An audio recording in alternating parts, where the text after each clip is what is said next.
So, hello.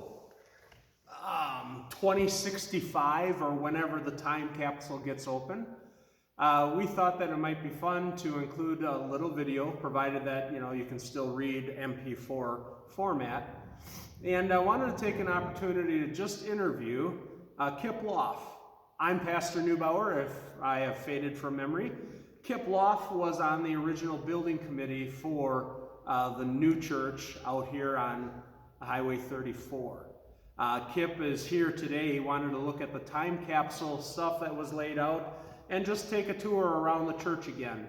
He's been living in Detroit Lakes for the last couple of years and so hasn't been able to be here.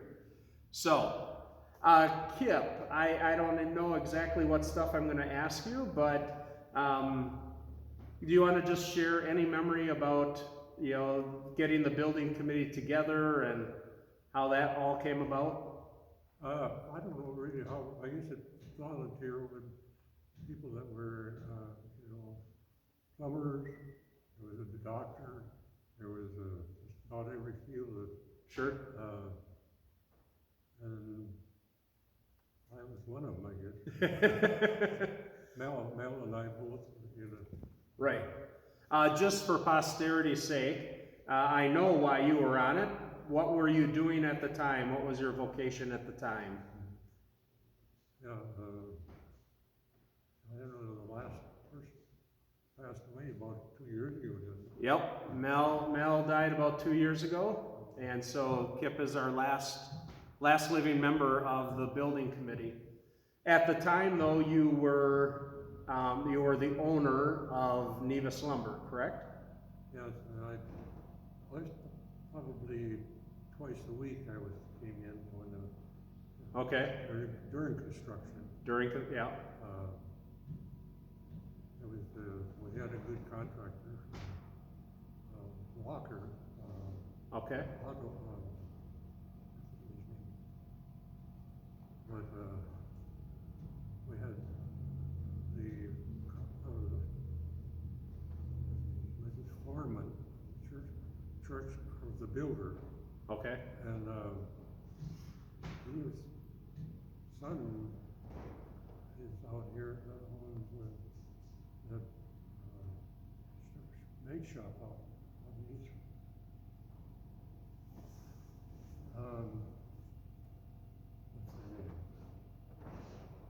What?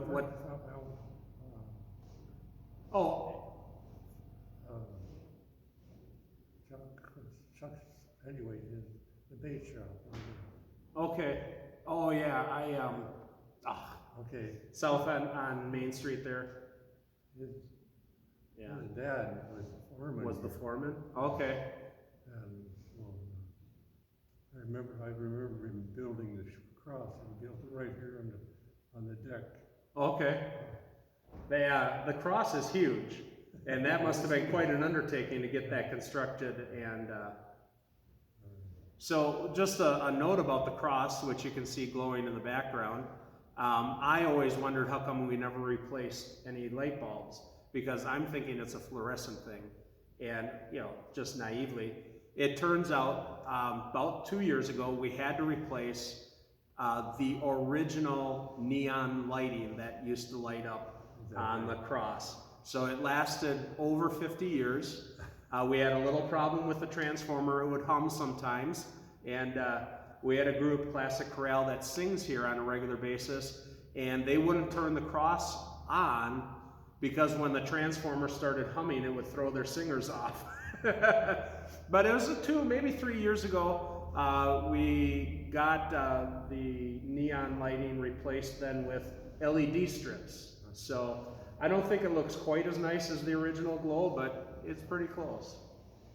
The other light bulbs that would go in this cross or the stained glass? Yeah, Yep. I think that's got about 100 little lights in there. But I don't think they'll ever. Yeah. When we built the new organ 10 years ago, we had up in the back of the church a stained glass window of Jesus praying in the garden. And in order to preserve the organ, we took that glass out so that there wouldn't be so much temperature changing going on with the organ. Kip built a frame for it, and behind it put a bunch of LED lights, strips of LED lights, and that is now what's hanging in our fellowship hall. People were a little sad because they enjoyed looking at that picture of Jesus coming away from communion, but honestly, it gets seen a lot more where it is now. So, yep. And it's lit 24 hours a day, and so. Yep. It's always on. We haven't lost a single LED element yet, and that's, like I said, well, it's more than 10 years, because you probably took that out 11 years ago. Is that right? Yeah, because that was out significantly before the organ came in. It was one of the first projects we did. I can't keep track of time. Yeah. So Kip's done a lot of things around the church, being on the building committee. And then, I know, I was going to ask, when we put on the addition in the 80s, were you on that building committee too? The addition there? Yeah. I drew up the plan. Oh, you did? Okay. So I guess you were pretty involved with that too. The thing I never think about was that one post, you know. Oh yeah, in the fellowship hall? I decided Just go around it. Rather than take it down and try and brace them. Yep. One of the other things we found, we replaced carpeting for, I think that must have been our 100th anniversary. And we replaced the carpeting in a lot of the building. And one of the things that I thought was fun was, in the fellowship hall, it had been a tile floor. And they actually had, now I can't think of the name. They actually had a shuffleboard board down on one side of the fellowship hall. So I don't think that lasted very long. I don't know. I don't know when they decided to put carpeting in, but it was there, preserved very well. Yeah, so you came a couple of times a week. Did you deliver materials when you came, or? I didn't sell anything much of it. Okay. I furnished material for that riser there, Okay. but Walker, He used his guys, his suppliers. Okay. Most of it's stuff that's, manufactured stuff anyway. Right. So, Pastor Malaki was the pastor at the time. Do you think that this building would have happened without his pushing and his instigation? It wasn't hard, I don't think so. We had some from the congregation. Yeah. But he's got to get worked around it. Yeah. I think he was the guy for the job, though, wasn't he? Just Pastor Malaki was just this rather tall, big man who was just outgoing and friendly, and just like your wonderful cuddly teddy bear, that he could really get people to go in the same direction. He was a good pastor. You are too. Well, thanks. So, did the project run into any big problems once it got started? I don't think so. The property was donated to us. Yep. But so I don't even know about title. I don't know if it's ever been what we had for it. Right. It never was. Probably just a piece of paper, but. Yep. Yeah, donations happened a little differently at that time, didn't they? I made the drawings for the garage out here. Oh, did you, for the bus garage? Okay. But one thing I built it for what we had. Right. And then we increased the size. But I passed up on I put a garage door on the north side. And come to find out when you come in, the railing was in the way. Yep. Yep. Right. The bus we had when we built the garage was a little bit shorter. It was a little wider and a little shorter, I think. And so my personal experience in backing the bus in was I was the one who decided to take out the railing for the north door of the garage door. Okay. And fortunately, Verge Escala is a great worker and contractor, and he fixed it back up. You can't even tell. But I thought we could have doings out there with Yep. kids and so forth. And rain or whatever, you could still use, you know. Yep. But And we like to use that north door. We just had Vacation Bible School last year outside, and so we use that north door to go in and out for a number of prop things. So, yep. I don't know about the other garage, where that came in. Yeah, I know it was here when I got here, and early on you guys added about 10 feet to it or so, because we couldn't store the lawnmower or something. Yeah, I don't know the history of that for some reason. Yeah. Who built the model of the church out there? Well, he was on the building committee. Who lives in North Oh, well, it wouldn't have been Mel Hughes. He wasn't on the building committee. Lived right next to Mel. Did he live right next to Mel Hughes? Yeah, I think so. Oh, Yeah. oh, he just passed away last year. Oh no. His wife is still, I was gonna go for my phone. Yeah, okay. We'll see if we can add that name. But he was doing most of the running for it. Okay. Yeah. It's right there. I just can't pull it out right now. I'm awful with Yeah. At least, Kip, you have an excuse. I've always been awful with names. That's just the way it is. I'm 91 years old. Right. Right. We get to understand why you don't always remember all the names or the details. So, what was your favorite memory about the construction of this church, or the moving into it, or Now I mean, just sort of what do you most fondly remember about the project? one of the really problems. Yeah. Well, I think this year, we had to extend that.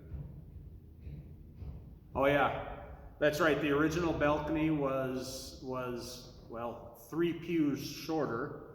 So when did that go in pretty quickly after the church was built, or was that quite a few years later?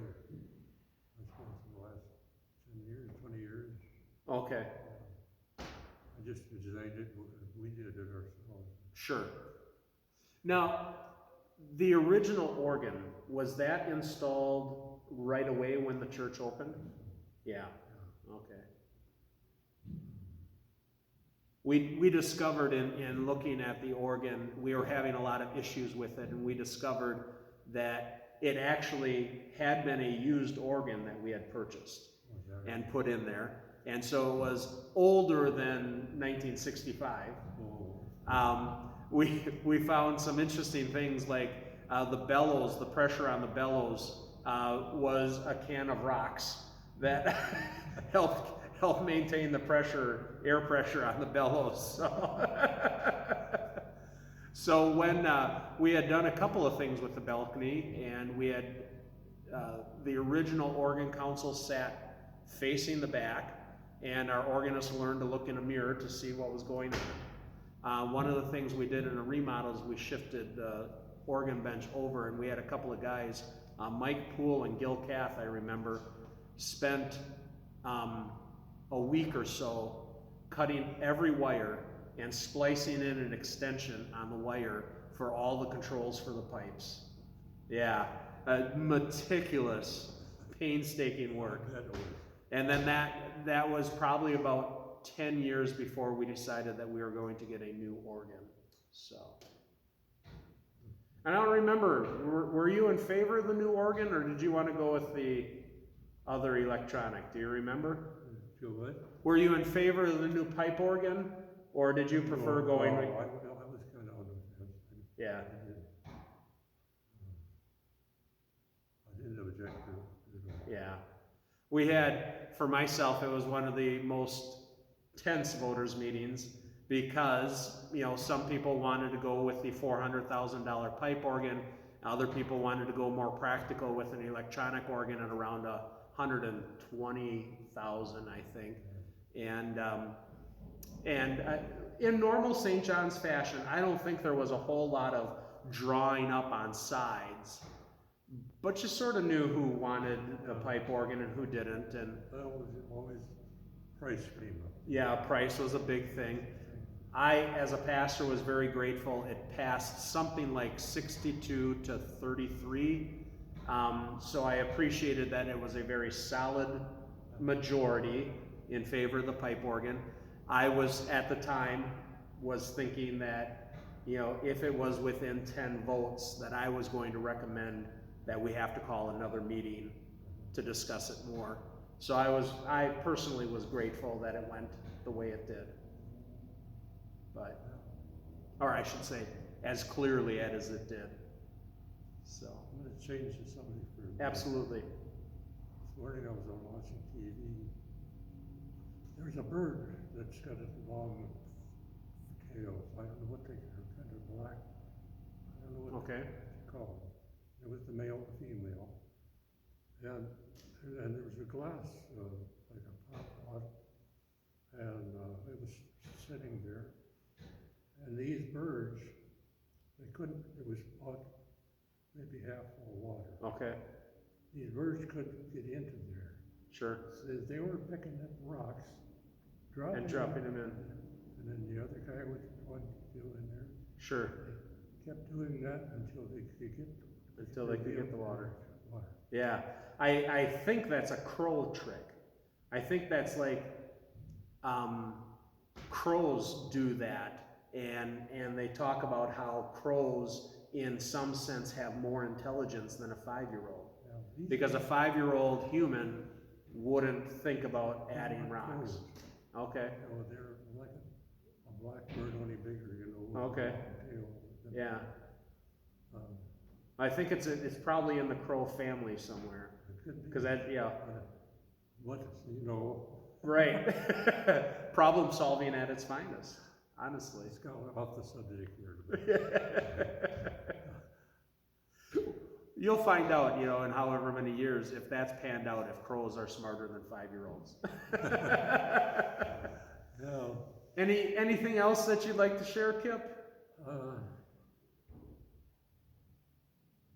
No, I guess not. Yep. Seems strange that there's a last guy on that board. Yeah. So I was very young. You were a young guy. You and Mel were both pretty young guys on that board, weren't you? Were you? Let's see. If you're 91, you would have been in your late 30s, probably then. And that's a good reminder to us to keep including the younger people in the congregation and that sense of ownership that comes from it, and that sense of joy. Yeah. Kip also made lights for the nave, and that was probably in late 80s, early 90s. Yeah. Yeah, because I know they weren't in, they were in when I came in 94, but I don't think they had been in a very long time. Because what I remember is, I remember you guys going through and cutting off the ends to try to get rid of some of the spotlighting effect from your original design. And so you went up and you cut off probably something like 4 inches from each of those metal tubes. One of those crazy times when they put plywood on the pews and put a 40-foot ladder up on top of the plywood. Fortunately, there are people who enjoy doing things like that. But I don't remember, maybe you probably took them down individually or something like that. I don't remember how you did it. We put in scaffolding. I bet The only thing that was new was just everything that was wood, Okay, except for the lights themselves. right. The original lights for the church, though, were all can lights up at the very top of the ceiling, is that right? What's that? They were, all of them were can lights like those, right? Yeah, The silver ones? yeah. Okay. And they all sat up there, and then in order to get more light, I think is the reason for, Yeah, I think when we first put them in, that center light was the dark spot down there, so we had to redo and put the light in the center there. oh, okay. There was, light was going out. Sure, sure, but nothing in the middle. Sure. I didn't think of that. Right? Not a lighting specialist, right? I'm glad that you don't have to change bulbs very often anymore. Right. Yeah, that's probably been, that's also got to be 8 to 10 years ago. Probably no. We swapped out, we got a discount or a rebate for putting in LED lights in all of our fixtures. And so the cost to us was minimal, but we haven't had to replace one yet. So, and that's good, because those were hard to do. Made for the rack, for the banner there, where they set in, I made those. Yep, the angle irons. Yeah. Yep. Yep, so we have banners, Easter and Christmas banners, and Kip did the iron work, building the holders, and then you did the penials too, the tops? Did you turn the tops, or are those bought? Did you turn the top of the golden top of the rods, or were those purchased? I don't know what, On the banners. oh, on the banner. Yeah. Okay. Did you do the golden I don't know. penials? I think we may have purchased those. I think Rod Helm might have put together the He did. holes. I just made the closer Yep. in London. Yep.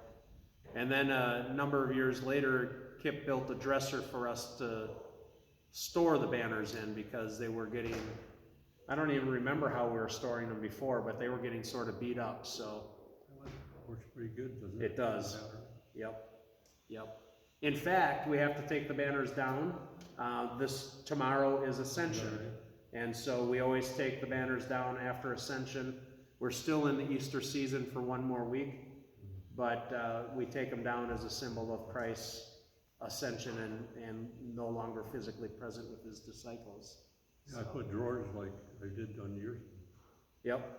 That worked They out. pull out nice. Yep. Yep. So, yeah, Kip also, was willing to do projects for people, basically a lot of times for the cost of materials, which was, we took advantage of a couple of those and had a couple of TV cabinets built and a couple of chests of drawers built for homes. So, always nice work.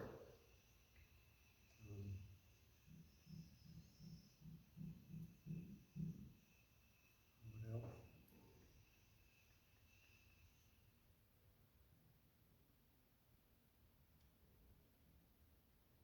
Well, it covers it. Yeah, that about covers it. So just as we wrap up here, it is sort of odd for Kip and I to be sitting this close to each other.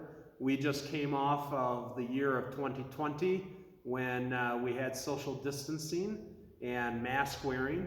The only reason you see us like this is because both of us are fully immunized and just comfortable in doing our interview this way. So I want to say thank you very much, Kip, for all of your faithful service to St. John's and to the church at large, and for your support throughout the years for the congregation, for its ministry here and its ministry abroad. We really appreciate all that you and your family have done at St. John's and for St. John's. I appreciate you also, because you're top shelf. Thanks, I appreciate that. Let me blush. So, thanks everybody, blessings to you, and hope you can see this. We're going to put a transcript of the interview in the time capsule also. So, you know, if you can still read in 2065, you can at least read it. Thanks a lot. Blessings.